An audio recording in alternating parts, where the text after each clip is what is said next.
Once upon a time, in a quiet corner of the world where the moon always looked a little bigger than it should, there was a forest that only woke up properly after every child in the nearby village had fallen asleep.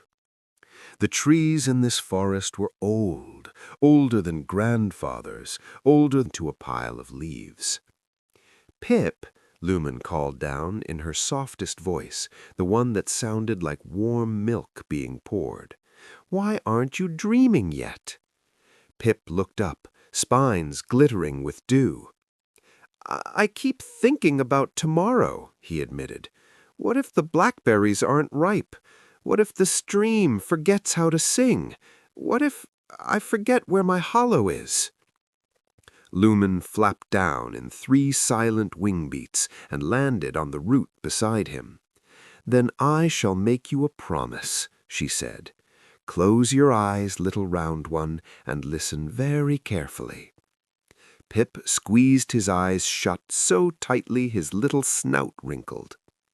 Lumen began to speak, but it wasn't ordinary words. It was the sound of things that only happen when nobody's watching. The hush a dandelion makes when its last seed finally lets go. The sigh a river gives when it finds the sea. The tiny click a firefly switches off its light. The warm creak of an old oak stretching after a long winter. With every sound she gave him, Pip felt something inside his chest grow softer, rounder, heavier in the nicest way. After the 7th sound, the one that felt like someone tucking a blanket right up to your chin, Pip whispered, I think I can hear tomorrow now." "And what does tomorrow sound like?" Lumen asked. "Like blackberries that are ready, and a stream that remembers every song, and my hollow waiting with the same moss smell as always."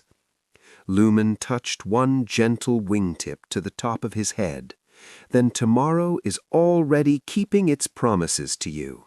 You only have to sleep long enough to walk into them." Pip gave the smallest, sleepiest nod. He curled into a perfect prickly ball. One last cinnamon sneeze escaped, and then the softest snore in the whole forest began. Lumen flew back to her branch.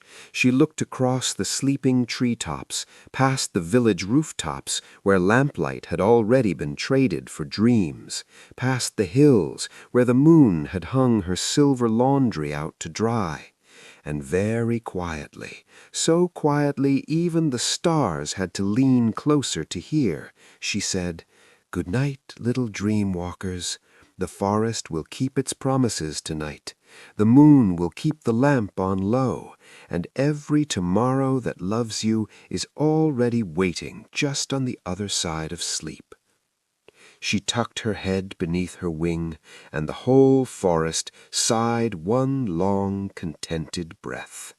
The silver beech leaves shivered once like applause that forgot to make noise, and somewhere in a small, warm bedroom a child who had been listening with their eyes closed smiled in their sleep, because they knew, without quite knowing how, that the forest was right. Sleep tight, brave heart. Tomorrow's blackberries are already ripening just for you. The end.